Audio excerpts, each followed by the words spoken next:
Merhabalar dostlar. Ben Türk Avcı Hamza Yüksel Koçel. Yine benden görmeye alışmadığınız çok farklı bir video ile karşınızda olacağım. Bir sağlık videosu yapacağız. Bu videoda sizlere bir tane solunum egzersizi, bir tane de özellikle hastalık durumunda evde yatan hastalar için bir öksürme, hani akciğer fizyoterapisi alıştırması göstereceğim. Derseniz ki nereden çıktı? Geçen sene ağır bir trafik kazası geçirdim. 2 diz kapağı artı 2 omuz çok ciddi, hani sorunluydu.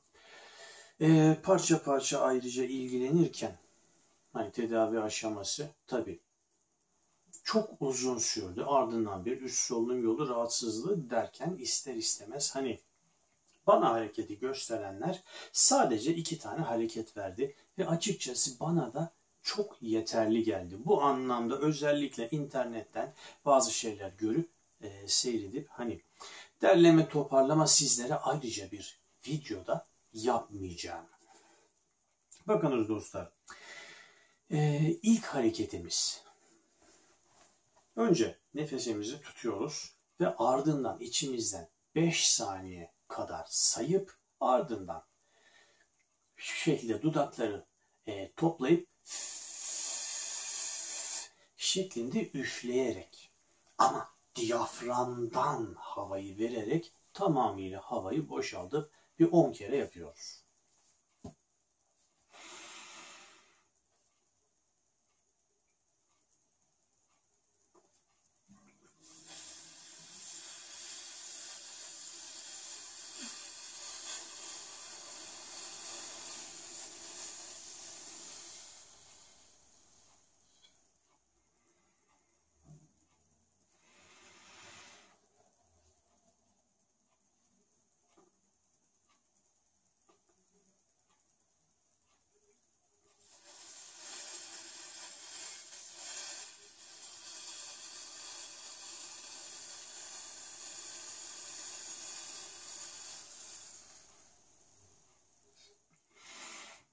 Bu şekilde 10 kere bunu yapıyorsunuz. Şimdi 10 kereden fazla yaparsanız şu kısımda belki bir soğukluk hissi oluşuyor. Çok fazla oradan böyle basınçlı hava geçişinden dolayı ama hani 10 kere yeterli olabilir. Tabii ben bu fizyoterapiler aşamasında çok fazla alıştırmada eğer yaptığım için gerek dizler gerek kollar için ister istemez uzun hani bir ister istemez egzersiz aşaması da oldu. Bu nedenle gün içerisinde pek çok kereler yapıyordum. Şimdi evde özellikle üst solunum yolu rahatsızlıklarından dolayı yatan hastaların da bunu gene ciğer açıcı hareket olarak. Şimdi tekrarlaması gayet güzel olacak. Çünkü ciğerlerdeki balgamı sökmekte yararlı. Şimdi ardından öksürme alıştırması. Ayrıca bu da gene bir aslında fizyoterapi egzersizi. Şimdi bunda da öksürmeyi gene diyaframdan yapacaksınız. Yalnız özellikle burada bir balgam harekete geçerse bu ciğer açma hareketiyle zaten ardından yapmanız çok yararlı olacak. Nefesimizi tutup 5'e kadar sayıp ardından 3 kere diyaframdan öksüreceğiz.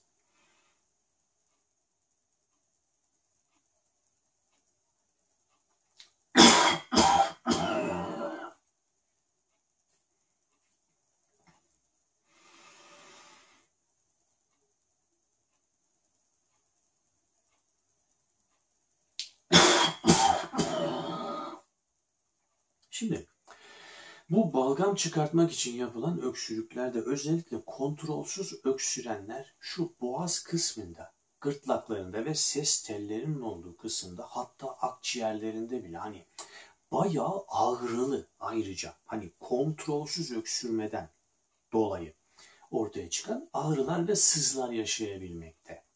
Ama nefes açmanın da öksürmenin de hani belli bir usulü var mıdır derseniz bu tip bir yolu size tarif etmek isterim. Gırtlaklarınızı parçalamadan ciğerlerinizden balgam sökmek, atmak daha doğrusu mümkündür ama öncesinde bu solunum egzersizini yapmanız çok yararlı olacaktır. Özellikle spor yapanların bu solunum egzersizini çok tekrarlamasını özellikle önerebilirim. Sağlıklı kişilerde özellikle, çünkü hasta kişilerin de kendilerini zorlamaması gerekir. Zorlarsanız kendinize gene zarar verirsiniz. Evet dostlar, bu anlamda özellikle sizlere 2 solunum egzersizi göstermek istedim. Yalnız bu aşamada evde yatan hastalara da ısınma hareketi olarak bile olsa, zaten belli egzersizler en azından gerinme egzersizi olarak bile yapın denir.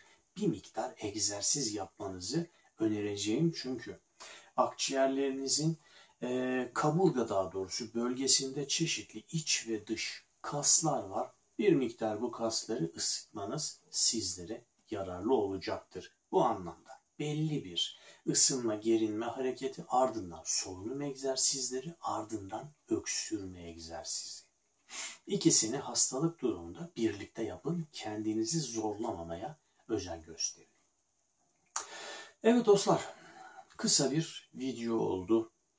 Özellikle sağdan soldan toplama bilgi vermek istemedim. 2 hareket yeterli görülmüş ki bana da aynen size göstermeye değer buldum. Faydalı olmuş ki bunları gösterdim. Haddimizi bilerek daha fazlasını kurcalamadan yüksek müsaadelerinizle bu videoyu bitirmek istiyorum. Her zaman dediğim gibi hepinize kazasız belasız günler, ebedi dostluklar diliyorum. Hoşça kalın, esen kalın.